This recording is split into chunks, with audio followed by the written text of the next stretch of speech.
नाराज हो गए? नफरत हो गई है मुझे तुमसे। मैं सोच भी नहीं सकता था कि तुम इतनी घटिया हरकत कर सकती हो।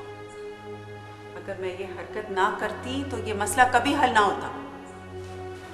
तुमने उसे तो निकाल दिया, लेकिन तुम भी मेरी जिंदगी से निकल गई। इसी बंगले के लिए लड़ रही थी ना तुम। अब यही बंगला तुम्हारा है, तुम जानो और तुम्हारा काम। मेरा कोई ताल्लुक नहीं है तुमसे। तुम भी मेरी जिंदगी से निकल गई।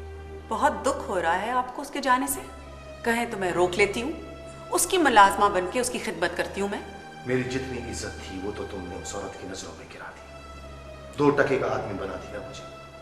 अभी उसे रोको या जाने दो, इससे क्या फर्क पड़ता है? नादिर, कहाँ जा रहे हैं आप? मैं यहां रह के उस औरत का सामना नहीं कर सकता हूं। उसकी नजरों में जलील कर दिया है तुमने मुझे। इससे तो अच्छा था कि मैं उसका बाजू पकड़ के बाहर निकालता उसे। जब तक वो यहां है मैं यहां नहीं रह सकता हूं। नादिर, आप किसी दोस्त के यहाँ नहीं जाएंगे। आपको डॉक्टर ने मना किया है, प्लीज। अब मैं जीऊं या मरूं, मेरा कोई ताल्लुक नहीं है तुमसे। नादिर, एक बार मेरी बात तो सुने। अब कुछ नहीं रहा, सब कुछ खत्म हो गया। अगर आप 10 मिनट के लिए मुझे माफ कर दें तो मैं आपको सब कुछ बता दूंगी। फिर चाहे आप सब कुछ खत्म कर दें या रहने दें, आपकी मर्जी। अब वक्त नहीं रहा राबिया। अगर तुम ये खेल ना करती तो ना तुम मेरी नजरों से गिरती और ना मैं बानों के आगे बेइज्जत होता। सारा मसला हल कर चुका था मैं। वो लड़का रचना से शादी के लिए तैयार हो गया था, अपनी मां को लेके जा रहा था।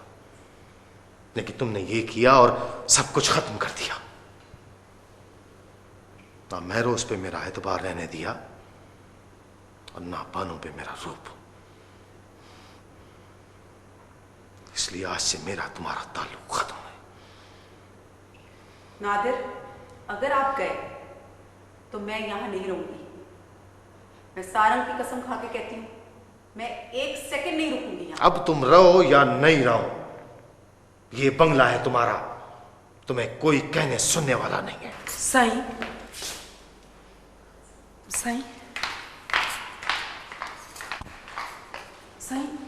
इसमें इसका कोई कसूर नहीं है। इसको मैंने बोला था ऐसा करने को, ताकि महरोज को गैरत आ जाए।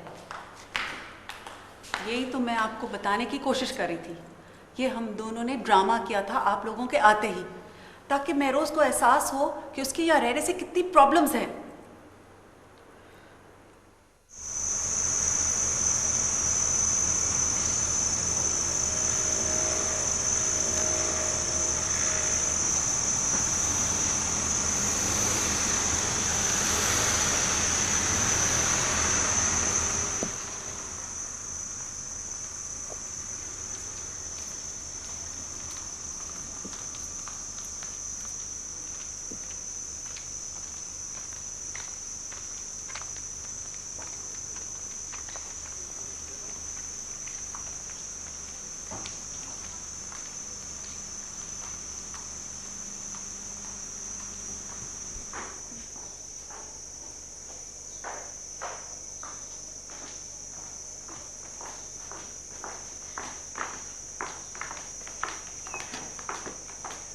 Adik, boleh dekat jumpa Cik Sarang?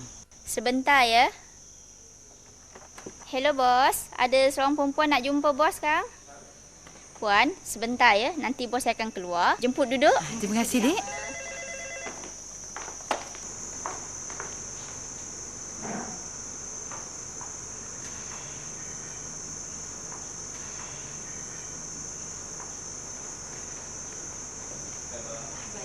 Cik datang nak jumpa Mr. Sarang.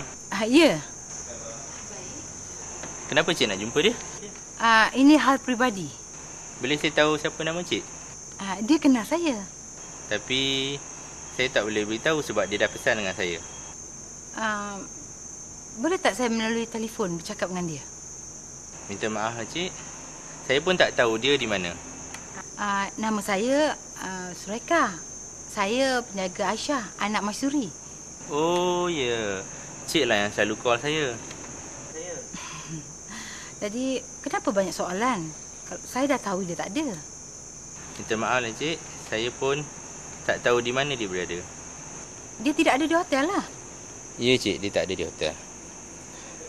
Saya minta maaf lah sebab buat cik tunggu lama. Mungkin kan ada sebab. Sebab apa? Hal tu kita tak boleh bincangkan. Dia dah keluar daripada Langkawi ke dia masih berada di lain hotel? Saya tak boleh beritahu cik. Boleh tak bagi alamat dia? Minta maaf lah cik, saya tak boleh beritahu sebab ni adalah peraturan hotel. Cik, ini penting cik. Saya mesti jumpa dia. Boleh tak tolong carikan dia? Minta maaf lah cik, saya tak dapat membantu cik.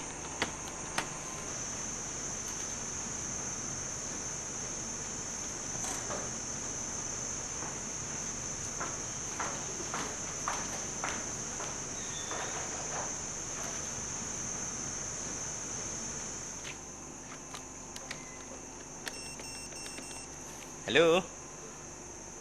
Ada seorang perempuan kat sini, dia nak jumpa Mr. Sarang. Nama dia Zulaikha, penjaga Cik Aisyah. Mr. Sarang, you are suffering unnecessarily. Maybe your body can tolerate the pain, but your nerves will break down. तुम मेरे को ये बताओ, one Ayesha तुम्हारा target क्यों था?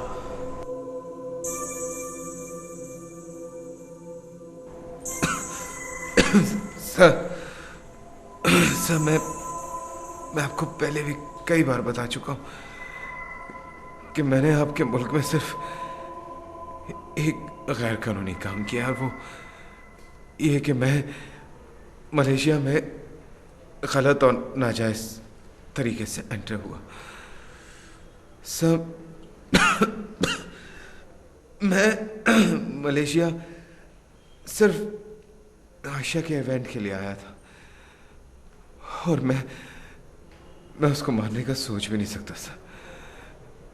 सब आयशा को अगर मैंने मारना होता तो पिछले एक हफ्ते में कई बार वो मर चुकी होती मेरे हाथों, क्योंकि मैं एक हफ्ते से उसके साथ रह रहा हूं। I am not a terrorist sir, I am not a terrorist.